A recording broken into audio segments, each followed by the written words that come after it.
Remember the rule. Don't die.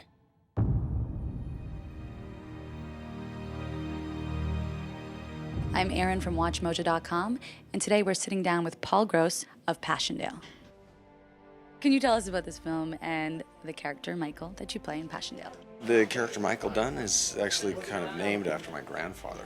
He was a veteran of the First World War. He fought in pretty much for the duration and was wounded 3 times. Over many, many years, it's the weirdest script I've ever written because it took like 12 years to write. 12 years? Yeah, not constantly, but I knew when I started it, I knew, well, I may never ever get to make this, but I think I'd like to start writing it. So it slowly unfolded into a story that is about a soldier who returns home. He's shell-shocked and he falls in love with a nurse. Do you think it's actually possible to picture what it's like to be at war? It's an interesting question because I think you can only get so close to it. The battlefield sequences in the film are very visceral, very real, and they're really unadorned. It was miserable. Well, I was going to ask you how difficult the shoot was and just any stories that stand out from on set. Every day, the rain.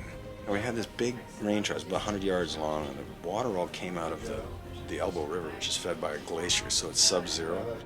So I would set a shot, and we'd have all the explosive charges and the squibs and everything ready, and then the AD would say, "Rain up," and that was the worst command you could ever hear. And everyone on the set started going like this.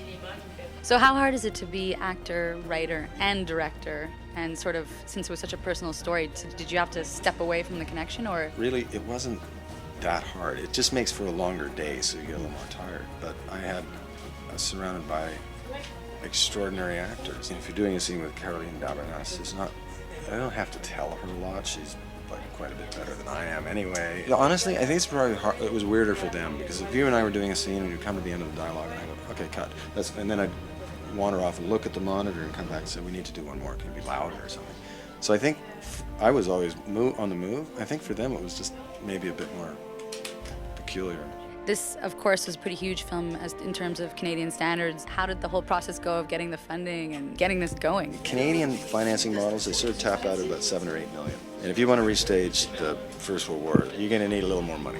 But yeah, it took a long time. It was like 4 years of flying around, having dinners with really rich guys. Dinners with billionaires, I call it. I wish I'd had a little camera, Yeah. like a secret camera, and I could have made a great documentary.